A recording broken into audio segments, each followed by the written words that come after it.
Assalamualaikum warahmatullahi wabarakatuh. Halo semuanya, di video kali ini kami dari kelompok 3 akan menjelaskan tentang rancangan proposal penelitian.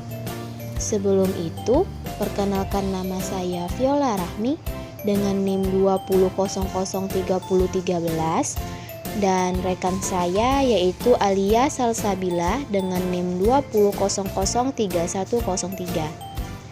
Nah, di video ini kami akan membahas 6 submateri. Yang pertama, pengertian dari populasi. Yang kedua, pengertian dari sampel.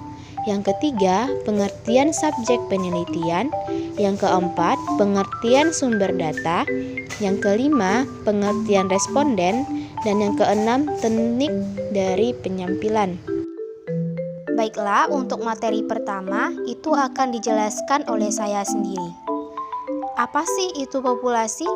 Populasi adalah wilayah generalisasi yang terdiri atas objek atau subjek yang mempunyai kualitas dan karakteristik tertentu yang ditetapkan oleh peneliti untuk dipelajari dan kemudian ditarik kesimpulannya. Menurut Sugiono pada tahun 2005. Sedangkan menurut Ari Kunto pada tahun 2002, populasi itu adalah keseluruhan dari subjek penelitian.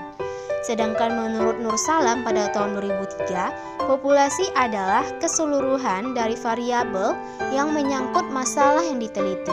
Sedangkan menurut Husaini Usman pada tahun 2006, populasi ialah semua nilai baik hasil perhitungan maupun pengukuran, baik kuantitatif maupun kualitatif dari karakteristik tertentu mengenai sekelompok objek yang lengkap dan jelas. Jadi, dari pengertian di atas dapat ditarik kesimpulan bahwa populasi adalah suatu kesatuan atau subjek pada wilayah dan waktu dengan kualitas tertentu yang akan diamati atau diteliti. Populasi penelitian dapat dibedakan menjadi dua. Yang pertama, populasi finite, dan yang kedua adalah populasi infinite. Populasi finite adalah suatu populasi yang jumlah anggota populasi secara pasti diketahui.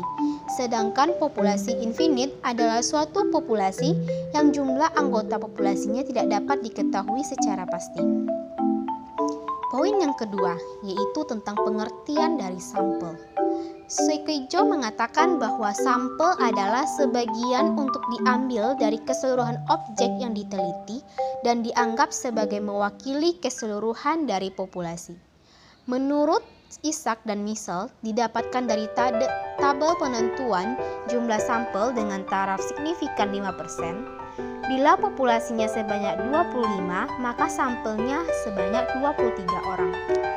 Menurut Sursini Arikonto pada tahun 2002, sampel adalah sebagian atau wakil populasi yang diteliti. Dengan demikian, sampel penelitian itu adalah bagian dari populasi yang dijadikan subjek penelitian sebagai wakil dari para anggota populasi. Ada beberapa kriteria dari sampel. Yang pertama, kriteria inklusi. Yang kedua, kriteria eksklusi. Kriteria inklusi adalah kriteria yang memiliki karakteristik umum subjek penelitian dari suatu populasi target yang terjangkau yang akan diteliti. Sedangkan kriteria eksklusi adalah menghilangkan atau mengeluarkan subjek yang memenuhi kriteria inklusi dari studi karena sebagai sebab. Poin yang ketiga yaitu mengenai pengertian dari subjek penelitian. Menurut Tatang Muhammad Amirin, subjek penelitian adalah sumber tempat memperoleh keterangan penelitian atau lebih tepat dimaknai sebagai seseorang atau sesuatu yang mengenainya ingin diperoleh keterangan. Sedangkan menurut Muhammad Idrus mendefinisikan subjek penelitian adalah sebagai individu, benda atau organisme yang dijadikan sumber informasi yang dibutuhkan dalam pengumpulan data penelitian. Menurut Suharmi Arikonto mendefinisikan sebagai subjek penelitian itu sebagai benda, hal atau orang yang menjadi tempat data di mana variabel penelitian melekat dan yang dipermasalahkan.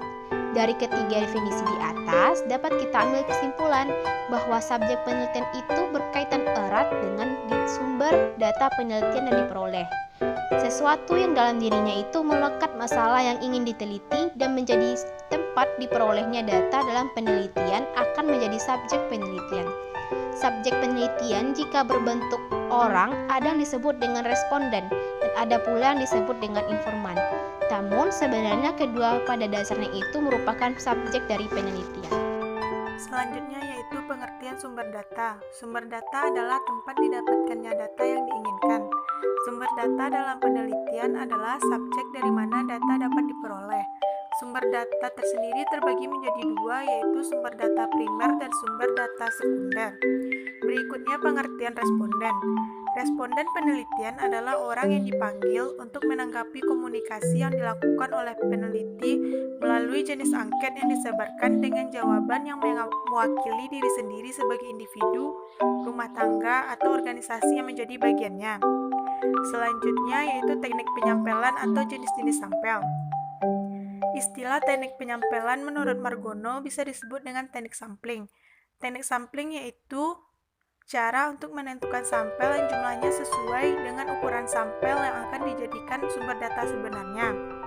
Berikut adalah jenis-jenis teknik sampel. Yang pertama yaitu probability sampling, terdiri atas simple random sampling, stratified random sampling, systematic sampling, dan cluster sampling. Yang kedua yaitu non-probability sampling, terdiri atas sampling insidental, sampling bola salju, sampling purposive, dan sampling global.